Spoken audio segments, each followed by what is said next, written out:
ကျွန်တော်တို့ရဲ့အလုပ်ပေါ်မှာကျွန်တော်တို့သစ္စာရှိဖို့လိုတယ်ဘယ်အခက်အခဲတွေပဲရှိကိုယ့်ရဲ့ professional ပေါ်မှာသစ္စာရှိဖို့ဟာအလွန်အရေးကြီးကျွန်တော်တို့က company ပေါ်သစ္စာမရှိခိုင်းဘူးအဖွဲ့အစည်းပေါ်သစ္စာမရှိခိုင်းသေးဘူးကိုယ့် professional ပေါ်တော့သစ္စာရှိစာရေးဆရာလို့ပြောရင်စာရေးတဲ့အလုပ်ကိုသစ္စာရှိရစိုက်ကားနဲ့နေတဲ့ဆရာကြီးကစိုက်ကားကိုချစ်ရစိုက်ကားကိုချစ်ရဒါမှအုံတော်ဖြစ်လာမယ်တိုးတက်လာမယ်အောင်မြင်လာကိုယ့်ရရာနေကိုယ့်ရအောင်ချစ်ရ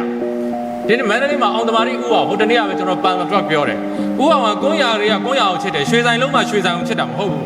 ဒါကြောင့်သူ့ရဲ့ကိုယ့်ရစိုင်းပုတ်ကလေးသူချိတ်ထားတယ်ကိုယ့်ရရတယ်လည်း very happy ပျော်ပျော်ပါးပါးရတယ်အချင်းဆိုပြီးကိုယ့်ရတယ်သူကိုယ့်ရရောင်းတော့ရတယ်အဲ့တော့ဘယ်လို့အခက်အခဲတော့ရှိမယ်သို့တော့ကိုယ့် professional ကိုချစ်ဖို့နဲ့အခက်အခဲတွေကြုံလာတဲ့အချိန်မှာဒီ professional ပေါ်မှာကျွန်တော်တို့ရဲ့ confidence ဟာဘဝအောင်မြင်တိုးတက်ရေးအတွက်အရေးကြီးပါလူတွေအားလုံးကတော့ကျွန်တော်တို့ယုံကြည်စေခြင်းတဲ့အတိုင်းယုံအောင်တော့လုပ်လို့မရဘူးကျွန်တော်တို့ဖျားသခင်မဟုတ်ဘူးကျွန်တော်လူတိုင်းကြောက်လုံးမကျွန်တော်အောင်မြင်မယ်လို့ပြောရင်လင်းတိုင်းညောဟာယူပြီးတည်သွားဖို့ပဲရှိတယ်အခုတည်းကယူနေပြီလို့တော့မပြောနဲ့ပေါ့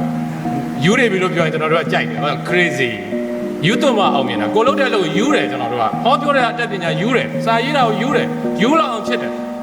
အိတ်ချိန်စားခြင်းနဲ့ပို့ချစ်တယ်ဟောပြောဖို့ဆိုရင်ကျွန်တော်၈နာရီကျွန်တော်တကယ်ပြောတာဇက်တိုက် non stop ပြောတယ်ကျွန်တော်အခုပြောတယ်လောကရေးမတော့ဘူး